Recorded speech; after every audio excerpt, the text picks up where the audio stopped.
What is going on, everybody? It is me, Sam Zamet, coming at you with another awesome video. Today we're going to be talking about Star Wars Fate of the Old Republic.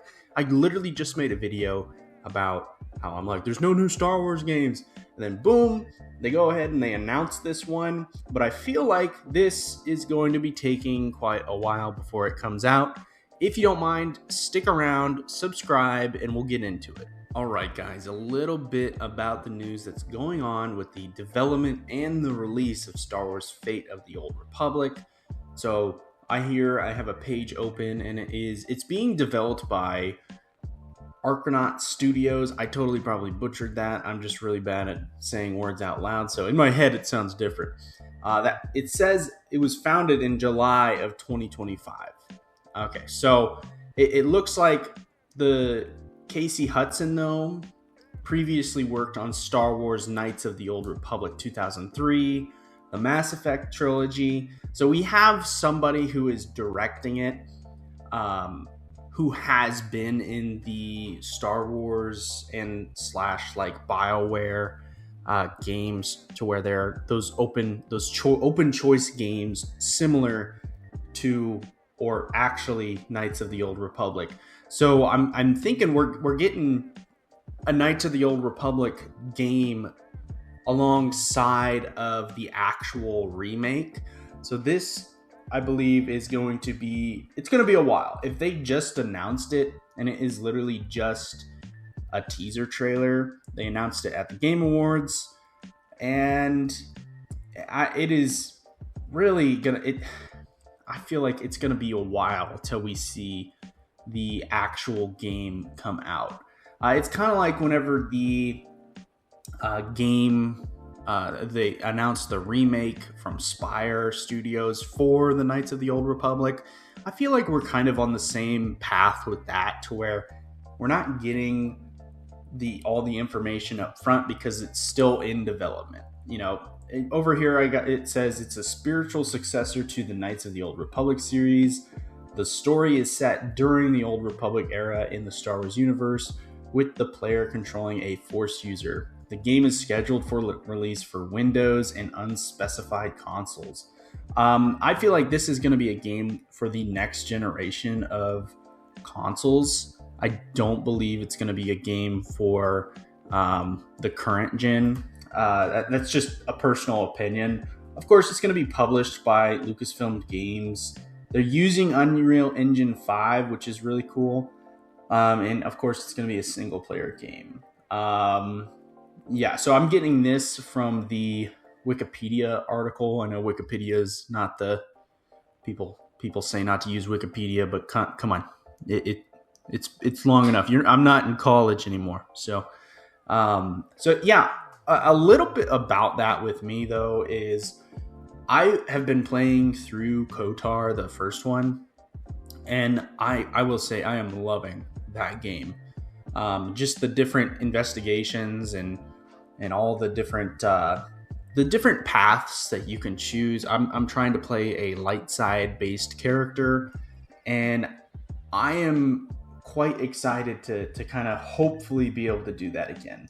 I'm wondering if they're going to follow the same style. I feel like they might go the updated path to where it looks just like Mass Effect when it comes to the combat system. Of course, it is it is a completely different game studio, so they might just have hints of what Mass Effect and the Old Republic looked like. But I think that this one's going to kind of try and stand on its own 2 feet. It's going to probably take its own little spin on those original and really cool, like kind of turn-based game mechanics that the original Knights of the Old Republic had. I feel like it might go kind of the path of Mass Effect, because Mass Effect, I will say I've played through just a couple of the games. I haven't finished them. It's something I want to get into and finish, but I have a feeling that we're going to be looking at a similar play style to that, just because of the game director, Casey Hudson. But yeah, no, I'm so excited for this game. I'm glad that they're announcing Star Wars games, and I kind of feel stupid because my video that I made last week was literally like, I posted it the day after all the news came out, but I made it the day that the news came out, and I just wasn't paying attention. I really am excited just because, one, I feel like we're at like we're at a low light amount of Star Wars games coming out, and then they just released the announcement for Galactic Racer, and I'm hoping we're back. I'm hoping we're back to a yearly release cycle of Star Wars games, but I hope it's not just bloated Star Wars games, like it's not like a pinball machine game, where it's like, or a microtransaction game, I'm hoping it's something that we can all just, that Star Wars fans can play more of. I hope we can all just get these new games to come in, more game creators, which this is the start. But I will say I have been so disappointed in the fact that there's like barely any new Star Wars games. We're getting these announcements. There's so many games that are in development right now that it's kind of scary when they do announce a new Star Wars game, because you're like, okay, well, what happened to the last one you announced? I know it's different game studios, but they announced the KOTOR remake like 5 years ago. They announced Star Wars Eclipse like forever ago. Like, where are those games? I know that Spire Studios, the KOTOR remake people, they are the ones that I've noticed more problems with their games that they've been updating, and that would be, I believe they're the same studio that updated the Battlefront games.